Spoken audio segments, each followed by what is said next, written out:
Jangan simpan semua duit anda dalam bentuk emas. Ada satu pepatah bahasa Inggeris yang berbunyi, "Don't put all eggs in one basket. Because if the basket falls, you will lose all the eggs and left you with none." Jadi, bila kita tengok dalam konteks ini, janganlah letakkan semua duit simpanan anda dekat dalam satu tempat. Kalau berlaku musibah, anda akan hilang kesemuanya. Orang yang bijak akan simpan sebahagian daripada simpanan mereka dalam bentuk yang mudah cair untuk kegunaan kecemasan. Sebab dalam keadaan terdesak, duit dalam simpanan kecemasan adalah pilihan yang paling cepat dan paling mudah untuk anda dapatkan. Dan orang yang bijak juga akan simpan sebahagian daripada simpanan mereka dalam bentuk emas. Kerana apa? Kerana emas adalah pelindung kekayaan yang terbaik. Kerana emas ini kalis inflasi dan emas adalah aset yang paling mudah untuk dicairkan berbanding hartanah.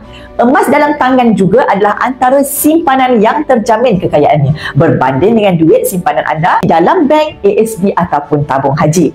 Kerana apa-apa yang berada dalam sistem kewangan kerajaan 100% bukan di bawah kawalan anda, dan simpanan anda sebenarnya boleh disekat pengeluaran oleh kerajaan. Contohnya, jika anda jatuh muflis, bankrupt ataupun dipenjarakan, duit dalam bank anda terancam tidak boleh dilakukan pengeluaran. Berapa banyak yang kita perlu simpan emas ni? Saranan pakar kewangan kata anda boleh simpan sekitar 10 ke 50% dari jumlah net worth kekayaan anda. Untuk mulakan simpanan emas bersama Public Gold, anda boleh rujuk pin video saya untuk daftar akaun emas atau isi beg biru dekat bawah ni. Nanti saya akan bimbing anda cara terbaik menabung emas di Public Gold sesuai dengan bajet anda. Orang bankrupt pun boleh simpan emas.